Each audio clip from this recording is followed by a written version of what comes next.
So the big question is this: how do most agents who struggle to get the information that most successful agents hoard to themselves grow and prosper without this information? That's the big question, and this video cast is the answer. Welcome to Real Estate Rockstars. I'm your host, Pat Hyben. Okay, Rockstar Nation, I got a great guest coming from San Diego, California, Mr. Sam Khorramian. And Sam is with Big Block Realty, one of the co-founders. And man, they have done some incredible growth in the last 5 years. And we're going to talk about how to grow a massive real estate company. It will translate in how to grow a massive real estate team if you're trying to grow a team. And we're going to talk about how to maximize your profit in the real estate space as they have done, and how to retain maximum amount of people in the real estate game. So anyways, Sam, welcome to Real Estate Rockstars. Hey, thanks for having me, man. I'm really excited. I'm a big fan, and you guys are doing some awesome things. So I'm really honored and pumped to be here with you today. Hey, why don't you give everybody a little rundown, Sam, on who you are so they can get to know you better? Yeah, happy to do that. So again, my name is Sam Khorramian. I'm the CEO and co-founder of Big Block Realty. We started the company about 5 years ago, and we today have 730 agents or so. We'll do over $1 billion in volume, close to 3,500 closings this year.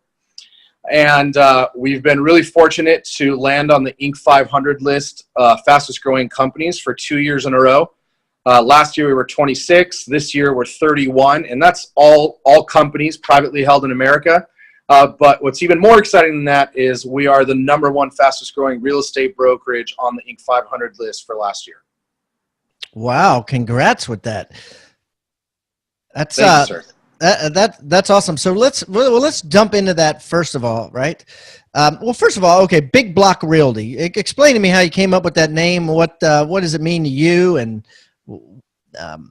it's a fascinating name. Yeah. Dude, thanks. I really love that question, and people don't ask it often enough. And the reason I say that is it was really by design. There was a couple things we were focusing on. More than anything, we wanted something that just sounded different than every other brand that we've heard of. To us, they all just kind of rolled off the tongue the same. They all kind of felt the same. So we wanted something that just sounded young and sounded different and would make people just kind of second take. But the way we landed on it is really me and my business partners made a list of a bunch of weird names and things that we thought would interrupt pattern. I'm sure you guys have talked about that before, yeah. The idea of interrupting people's pattern. So we just made a bunch of names, and we crossed one off at a time, and Big Block was the one that was left standing. But what's more important than that is we went a step further, and to us, again, it felt like most of the companies out there were traditionally playing real estate red and real estate blue and a little bit of gray. And we said, we just want to look and sound different than everybody else. So we went with green and black and a name that just sounds different. And the truth is, half the people love it and half the people hate it, like actually really hate it. But everyone remembers it, and that's helped us out a lot. No, I think it's a great name. It made me do a double take when I saw you on the schedule, and I'm like, Big Block Realty. That's fascinating. I mean, that's I love it. So okay. So what were you doing, before you and your partner decided to create Big Block Realty? Great question. My story started in college. I was one of the guys that was selling phones in the mall. I don't know if you remember the free phone guys. That was me. We were slanging free phones and had a lot of success at it. It was our first real sales job. Me and my business partner at the time were both working there. And we got recruited by a guy that owned a mortgage company. We got recruited into the mortgage space. And we started doing second mortgages at the time. And I don't know if you remember this, but back then we were doing 125% loan to value second mortgages. Crazy. Yeah. So what's that? Yeah, real crazy. And also crazy that you get recruited from selling free phones to mortgages, one of the most important things people do, but it Yes. just goes to show you where the industry was. Absolutely. And, the guy, to give him credit, he was just looking for hustle. He wanted people that were willing to grind and hit the phones. But that's where it started. And then we played around in the real estate space. We hit the crash. We got our butts kicked and we transitioned over to being an agent for a while. And we did just agent transactions, a lot of short sales. We did some investing. We flipped some properties. And about 5 years ago, I was actually in a mastermind called Collective Genius. Jason Medley. If you haven't had him on your show, I should connect you guys. He's amazing. Yeah, please do. I've heard of that, but I have not met him. He's a great guy and runs a really impressive group of really successful investors. And we were in that group. We were in that meeting talking about residual income. And the investors in the room, some of them had gray hairs and had been in the business a lot longer than me. And they started talking about, instead of flipping properties, they wanted to invest in cash flow. And at the time, I didn't have enough cash to invest in cash flow. And I started asking myself, hey, how can we make residual income in the real estate business? And in that room, the idea hit, hey, I bet you we could give agents 100% commission, but in exchange, ask them for $300 a month. And I bet you we could get 5, 6, 7, 1,000 agents to start paying us that. And that's where the idea kind of formed. The idea that we could build just a big residual income stream, but then also, more important than that, change the way that the business was done. We never liked a brokerage we worked at. We never were in an environment we were pumped to tell people about. So we said, you know what? Let's just create a place that we would like to work. Let's create a brokerage that we'd be pumped to tell people about. And that's kind of what we did. Wow. And so that's your economic model, right? Is charge a monthly fee, regardless of whether you sell a house or not. And then your profit comes in mortgage and title. It started with the idea of only monthly fees. It has transformed. We have multiple plans. There's always a fee as low as $50 and it goes up. But the easiest way to look at our model is, on average, everyone's going to pay us $3,600 a year. Some people will pay us a few $100s more, some are less, but it costs about $3,600 a year to hang your license with Big Block Realty. My business partner is a savage on profitability and really being good at doing things the right way. So we run a really good profit margin in that as well. So, we'd be happy just growing and living off of the recruitment and the residuals and those different things. But what we realized is that we can affect the industry and really better the experience in more than just the brokerage space. So we sought out to do that in escrow and do that in mortgage and do that in credit repair. And today we own a number of different companies around the real estate brokerage, all with the same idea that let's create an environment that people really enjoy more. So I don't want to say that all our money is made in those, but there is a lot of additional profit that both agents, team leads, brokers, it's amazing to me how many people I talk to in the industry that haven't leveraged their profitability and got into different arenas. So for us, both sides are really exciting. So do you have bricks and mortar? Do you have a rent that you pay, or is it a virtual company? Yeah. Or how do you profit? Like a lot of people, let's say you didn't have mortgage and title, right? Is that brokerage model profitable with $3,500 an agent? Yes, great question. So something I get asked all the time, and I'll break some stuff down for you. I don't know if anyone actually watches. Do you broadcast the video as well, or is it just audio? Yeah, we do. Our audience is not as large, but so I'll kind of just show you real quick our office, but we do have brick and mortars, and I'll kind of walk you through it real quick. Oh, please, thanks, guys, and I'll kind of narrate this. He's so walking that nice little training room, it looks like, or group area, kind of open conference area. Anyone can come and touch down. But my point is we've built fun, cool offices that are very open, and we do in fact have brick and mortars. But what we've done differently is, if you can see down here, I have a long hallway. We have 12,000 square feet just here in the Mission Valley office. But again, all of this space is available at additional cost. So we have agents that rent full-time offices from us, and depending on the office, window or not, they'll pay us. So a lot of what we've been really good at doing, and we talk about this with our agents as well in some of our trainings, is turning our expenses into profit centers. One of the big expenses is office rent, right? Right, yeah. So in this location, we have about 30 offices that we rent out, as low as 500 all the way up to 1,200, depending on the office. So we're able to drastically reduce our expenses just by simply renting out office space. More than that, we offer transaction coordinating services. And today, 51% of our agents use a TC. So that's more profit center. And that's an example of turning expenses into profit centers. You know, we need to have staff here auditing files and working on transactions. And what we decided to do is leverage their time out a little bit further and charge for their services. So it's important for anyone that's thinking about getting into this model. I'll tell you, you're not going to make any money you're happy about under 200 agents. You know, you really need to break the 200 mark. And then it really starts to scale, and profit starts to fall towards the bottom line. But for sure, until about 200, above 200, it was rough. We were consistently reinvesting. We still are. But you got to be looking to do this in scale. I want you to think about the word toolbox. What is a toolbox? A toolbox is a box full of tools that you use to build something great. At Real Estate Rockstars, we've created our own free toolbox. So everybody that comes on the show as a guest brings a tool with them, and we plow them all into this toolbox, and we give it away for our viewing audience to basically use as they wish. Everything we put in there is an actionable item that can be downloaded, can be printed, can be used immediately.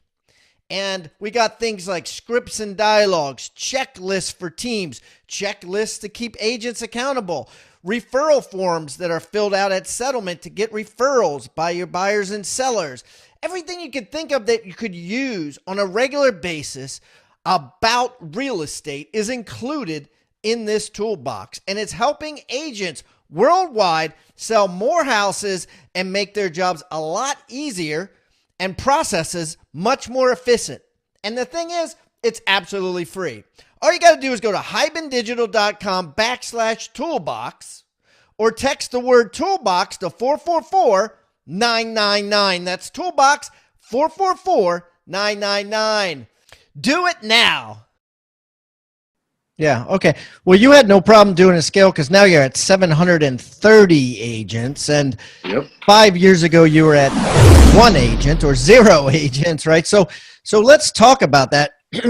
What was it like? How did you scale from 0 to 730? Like how did you recruit?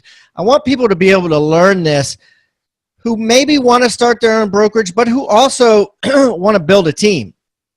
You know, they just want 10 agents or 20 agents. What advice do you have for them that you learned over the last 5 years on the right way to recruit and the wrong way to recruit? You know, I could talk about this a lot, and it's a great question. I think that there's tactics and there's strategies, right? And we have to really differentiate those.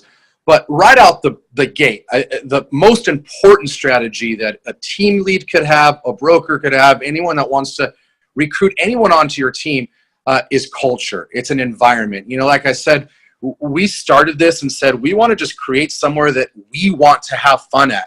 And if I had time and walked you around, you know, we walk through our office, we have foosball tables, we have kegerators, we have shuffleboard. So we've harvested an environment that tells people, hey, come here, have fun, and work hard. But more than that, I'll tell you that we as a broker look at our customer to be the agent. Our customer is the agent in the transaction, and their customer is a person that's doing the buying or the selling. I think too many brokers, too many team leads are looking as agents as maybe the middleman in the process, a way to scale, where we look at the agent as our customer, and we wake up every day to deliver them awesome experiences, give them an environment they're proud to be a part of, and continue to over-deliver on their needs. So I believe if you have a 100% shop or a traditional split or a team lead, all of us could increase our growth by creating an environment people are excited to tell other people about. Does that make sense? Yeah, absolutely. Word of mouth. And that just kind of spread, huh? Amongst other things. So the idea was, let's create a culture. So what do? We have socials every month. We do fun events. We take our agents on cruises. I mean, we're making it a fun environment. So what's a social? Like, describe to me a social. How do you set that up? Great question. So we'll invite all of our agents out. Like the last one we did was probably at like a BJ's. We go to BJ's. We say, hey, we're going to bring, a bunch of people here. We'd like to get a patio reserved, and we'll hit the minimum. And usually they'll ask us to spend $1,000 or $1,500 for the night. And we'll invite all of our agents out. We'll have some food on the tables. We'll give everyone a drink ticket or two. And we bring everyone together in a social environment. Some people have some drinks, some people won't. But what's important is they all come and they get to know each other. And it's not water cooler talk in the middle of the day. It's after work. We'll find a fun location. We spread it throughout the city, and we do one of those, pretty much every month. Okay. So let's talk about what we had mentioned before, maximizing real estate profits. And tell me what you mean by that phrase, and let's dig deep into it, because people here want to maximize their real estate profits, and it's certainly an environment to do that. Yeah, there really is. So there's a couple of things that I think every agent could look at if they wanted to really increase their ROI and their profitability. One, and I think this is the most obvious, and then I'll give you some other tactics. One, the most important thing for an agent is to focus on conversions based off of your sales ability. And I'll give you just some simple numbers. I'm sure you already know this, but National Association of Realtors says that the average agent will close 2% of internet leads that they purchase. So in San Diego, our average commission is about $9,000. I buy 100 leads, I convert 2%.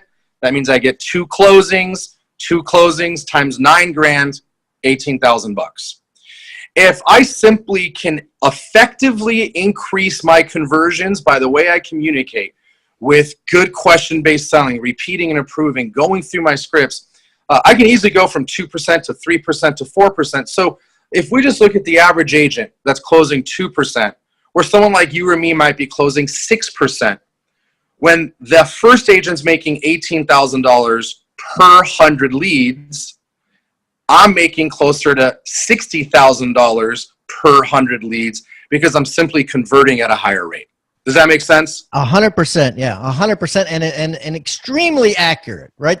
The best agents are just, quite frankly, better converters of leads. It really boils down to that, right? And any way they do it, they're converting, they're turning them into sales. That's just it. A lot of agents think that they have a lead problem. You and I and most people know there's not a lead problem. There's a lead conversion problem. Deep. Right? I think one of the biggest challenges that our industry faces today as a new agent coming in is you could come in with no skill, no ability to convert, and have leads. More leads than you ever needed. Where when I started, dude, the only way I could get a lead was picking up the phone and having some conversations with expireds and for sale by owners.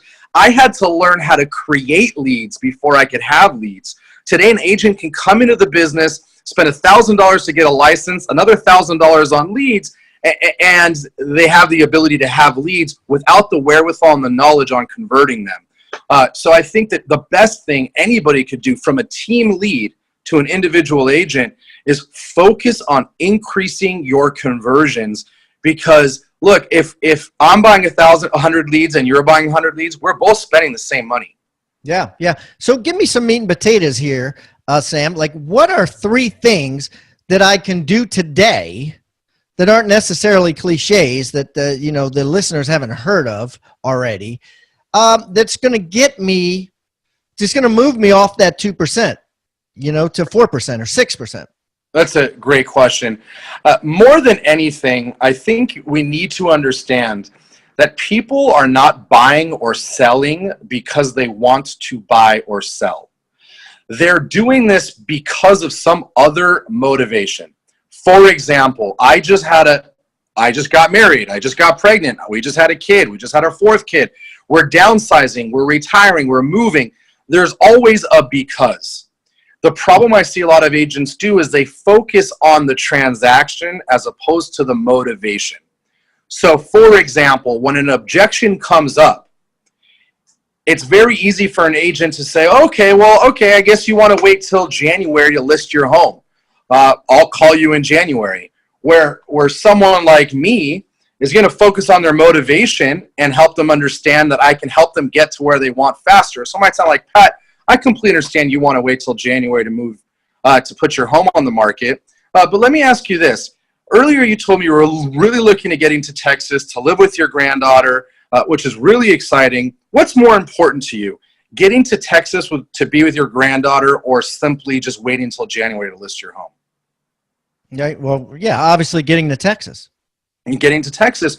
So I understand where you're coming from. A lot of great sellers like you have the same feeling right now. They think, hey, you know what? Let's wait till January. We don't want people to bother us during the holidays, all these different things. And I get it. But may I take it a moment and explain the problem that might be creating for you? I want you to think about the word toolbox. What is a toolbox? A toolbox is a box full of tools that you use to build something great. At Real Estate Rockstars, we've created our own free toolbox. So everybody that comes on the show as a guest brings a tool with them, and we plow them all into this toolbox, and we give it away for our viewing audience to basically use as they wish. Everything we put in there is an actionable item that can be downloaded, can be printed, can be used immediately. And we got things like scripts and dialogues, checklists for teams, checklists to keep agents accountable, referral forms that are filled out at settlement to get referrals by your buyers and sellers. Everything you could think of that you could use on a regular basis about real estate is included in this toolbox. And it's helping agents worldwide sell more houses and make their jobs a lot easier and processes much more efficient. And the thing is, it's absolutely free. All you got to do is go to hibandigital.com/toolbox or text the word toolbox to 444-999. That's toolbox 444-999. Do it now. Sure.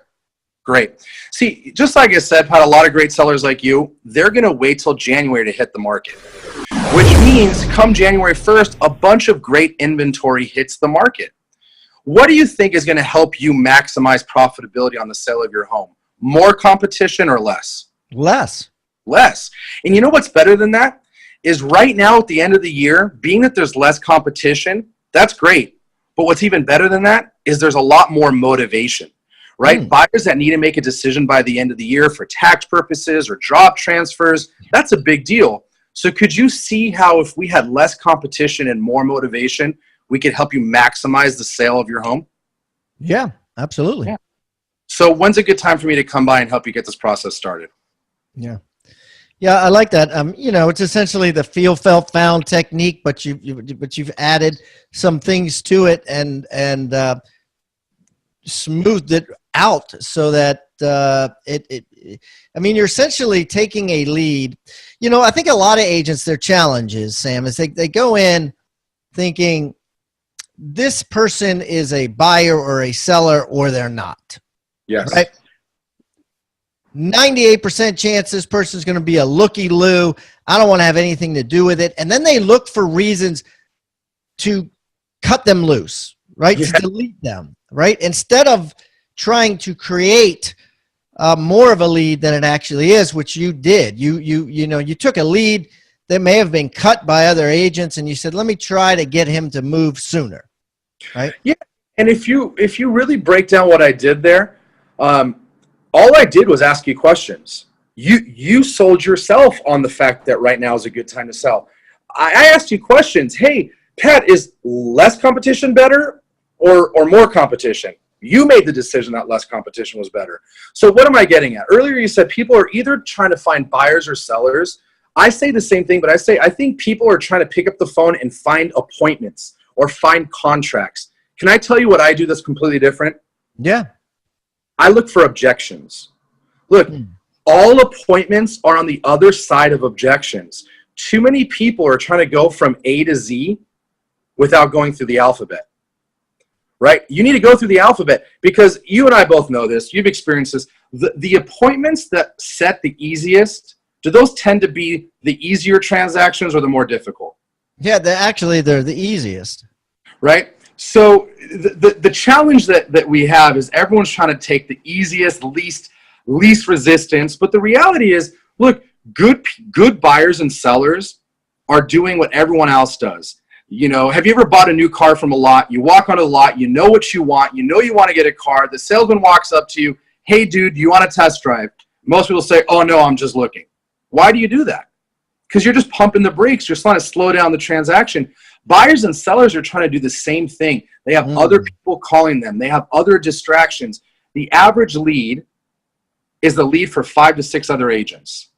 So that person is telling themselves, I'm going to hire someone that makes me feel comfortable and confident. So how do they find that person? By throwing out BS objections, smoke screens. I'm thinking about it. We want to wait. We want someone that does this or that. When really they're just looking for someone that makes them feel comfortable and confident that they're the right person for the job. The only way to do that is to find the objections and handle them. Because if not, there's unanswered questions which will continue to keep you from setting an appointment. Yeah, I love it. And I mean, you're taking time. It's kind of like, you know, when people teach agents, which I don't necessarily agree with, that they should go in on a listing appointment and spend 20 minutes, you know, on the listing appointment and then run out of there. It's almost like, you know, one of the questions I ask a lot on the show is, how does a brand new agent or an agent who's a solo agent beat out a big agent or someone with a big team or someone that's been in business 30 years? And the answer is always because they spent the time to build rapport. They spent the time to get to know the people. They spent the time to get to know their circumstances. And essentially, because they slowed it down. And I think that's kind of what you're saying on the lead, too. If you slow it down and get to know the person a little bit better, get to know their circumstances, ask a million questions, that's the key to going from 2 to 6%. It really is. And, you know, you use the word rapport. I think too many people think rapport says, hey, dude, you like golf? I like golf. Let's talk about golf. Yeah. That's like the most rookie approach to rapport. Rapport is making someone feel comfortable and confident that I'm the person you want to work with. So the question then becomes, Pat, what tells someone that they don't want to work with you? Like, what do you have to say in a conversation for me as a consumer to not feel comfortable with you or not feel confident with you? The answer is tell them they're wrong. And agents don't realize how often they're telling someone that they're wrong.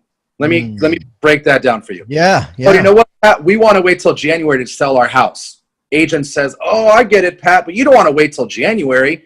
If you wait till January, everyone's going to hit the market and you're going to have a ton of competition. See, I said the same thing in 2 different ways. One way, I made you wrong. I said, you know what? You're wrong for thinking you want to wait till January. You're going to hit a bunch of competition. As soon as I make you wrong, I'm the jerk. Yeah. Right? Instead, I said, I completely understand you want to wait till January. I made you feel like I heard you. I see you. I get you. That's called repeating and approving. It's okay that you feel that way. A lot of people do. What am I doing? I'm dropping your guard. I'm saying, dude, I hear you, man. January seems to be an important deal for you, and I get it. But may I explain to you the problem that January may create? Did that feel abrasive or offensive? No, not at all. Not at all. Right? You know, so yeah, absolutely. What's interesting? You showed empathy. Exactly. And what's interesting to me about this is, I'm sure you've heard agents say this. You know, agents say, I don't want to learn my scripts. I don't want to learn objection handlers because I don't want to sound salesy. But I want to have you go a little bit deeper with this. People are avoiding learning sales strategies because they don't want to sound like a used car salesman. My question for you is, did the used car salesman go learn sales strategies, or did they just get thrown on a lot and try to convert people that walk on? No, right? No, they were trained. Yeah. I actually think they were in training. I think the used car lot guy, he's not learning how to repeat and approve. He's not asking the right questions. He's trying to sell. I think they were trained, but they probably were trained in a very antiquated method. Yeah, you know. you're right. Absolutely. So okay, so let's start wrapping this up. But Sam, where do you want? You created this big block thing in 5 years. Fast forward 5 more years. What are your goals? Where do you want to be? Thanks for asking. We've really realized that for us, we want to be in the market share business. We want to control as much of the market as we can, and that means we need to be a brokerage that does a lot of transactions. So 5 years from today, Big Block will be doing about 50,000 closings a year. And that'll be in multiple different states and markets. And we're going to be focusing on, and we do now, we focus on producers, not just bodies. I used to think I just wanted every agent. Today, I want the agents that actually do business, right? So sure, absolutely, yeah. We want to bring in the right talent, and we also want to take talent and make them more talented with different skills and trainings. So we'll be in multiple states. We'll be doing 50,000 plus closings a year. And I think that we will be one of the bigger forces in the model that we play in. That's awesome, Sam. So listen, everybody that comes on the show brings a free gift, a PDF or something that we could download. Is there a form? Is there a checklist? Is there something that Big Block uses that we could give to our listeners so that they could use in their business? Oh man, that's a great question. You're putting me on the spot. I'm trying to think, what's the best thing I can give to add value? So we invested in this software. I don't know if you heard of it, called the Tractor. Do you know Mike Cuevas? No. I got to introduce you guys. This guy is a legend in real estate marketing. Long story short, I'm going to give everyone free 30-day access to this university, this training that teaches you everything you need to know on converting more of your database, getting more of your sphere to convert. But more importantly than that, it's a CRM that actually does all the heavy lifting for you. All you have to do is upload your database, you pick a campaign, and the software will automatically send stuff to a fulfillment house. It'll print it, it'll ship it, it'll mail it. All you have to do is upload your database, hit go. We'll give you 30 days of it for free, and if you like it, you can stay on, and if you don't, that's all good. So we can do that, and I think another thing we can do is I have a list of 7 different reasons that a client should sell their home during the holidays, which is a great way to handle objections during this time of the year. I can make that available as well. That would be great. So guys, I'm going to put a PDF of 7 different ways that you can get a seller to sell their home during the holidays, whether it's this holidays or any holidays. And I'm going to put it on hibandigital.com/Big Block. That's hibandigital.com/Big Block. I'm going to put all of Sam's information on there as well. If you guys want to reach out to him and say hello, send a referral to one of his agents at his offices. And that's it. So Sam, listen, this has been awesome, buddy. Thanks so much for coming on. And if I'm ever in San Diego, I'll look you up and we can break some bread. Hey dude, I'd really love to do that, man. You're always welcome. We'd love to hang out. Thank you for watching Real Estate Rockstars. Please give us a review wherever you're watching or wherever you're listening. We eat feedback for breakfast, and I don't care whether you give me a 1-star review or a 5-star review. I just want the review. I want to know what we're doing right and what we're doing wrong. Would love to improve things. Hey, and listen, please subscribe. The more subscribers we get and the more reviews we get, the better guests we'll get for you in the future. Feel free to reach out to me anywhere on social media. Just type in my name. I'm everywhere, and I look forward to meeting you in the digital world. Have a great day, and thanks again for listening to Real Estate Rockstars.